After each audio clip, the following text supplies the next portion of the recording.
Bonjour. Alors le cabinet conseil Novalia, du conseil pour les entreprises en matière d'environnement en Champagne-Ardenne. C'est exact. Alors c'est un peu interprété dans le sens où nous sommes, à vrai dire, devenus parisiens, parce que dans ce pays, plus les tailles de ces cabinets deviennent grandes, plus, hélas, il faut se rapprocher de la capitale. Mais nous avons encore une antenne à Saint-Dizier. Alors le cabinet conseil, c'est aussi de la formation, de l'assistance sur site. Ça veut dire quoi? Vous envoyez des émissaires sur place dans les entreprises pour les aider? Alors c'est exact pour le troisième métier. Donc pour résumer ce que vous avez dit, on a effectivement trois métiers.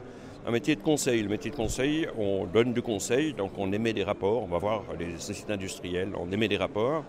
Les formations, c'est la même chose, mais d'une manière un peu différente. C'est-à-dire qu'on a des stagiaires qu'on forme sur une thématique environnementale donnée. Et le troisième, effectivement, c'est l'assistance sur site qui devient quelque chose d'important maintenant, parce que les sites industriels ont peu de moyens, peu de ressources. Donc appel des bureaux d'études pour que nous envoyions un de nos propres ingénieurs pendant 2 jours par semaine, par exemple, sur le site industriel lui-même.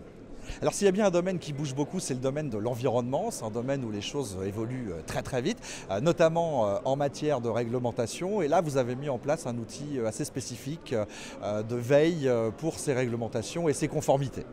C'est exact. Donc, en gros, le site industriel est confronté à deux problèmes de maîtrise. Un problème de maîtrise opérationnelle, dont on vient de parler avant. On répond avec ça via le conseil, l'assistance sur site. Et un problème de maîtrise réglementaire. La réglementation environnement, c'est quelques centaines de textes français, quelques dizaines de textes locaux, beaucoup de textes européens. Donc un grand site industriel aura facilement 5000, 6000 exigences donc, réglementaires qu'il devra respecter.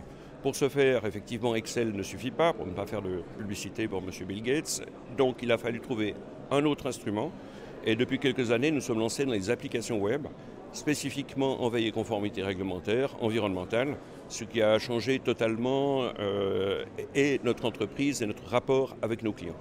Alors qu'est-ce que vous attendez d'une journée comme celle-ci, une journée de sensibilisation à l'environnement, où on a la chance de rencontrer beaucoup de chefs d'entreprise? Vous attendez des clients ou vous voulez faire passer le message?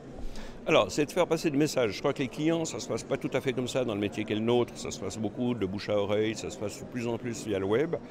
En revanche, plus on est dans un monde web, plus on a besoin de présence physique et locale. C'est-à-dire qu'on ne peut pas simplement se dire je mets sur Google 50 AdWords et on verra bien ce qui va se passer. Il faut faire de la présence physique et des salons comme celui-là, c'est l'occasion ou jamais pour Troyes et la région, respectivement la région Champagne-Ardenne, de rencontrer des industriels, de rencontrer des institutionnels, de rencontrer des confrères.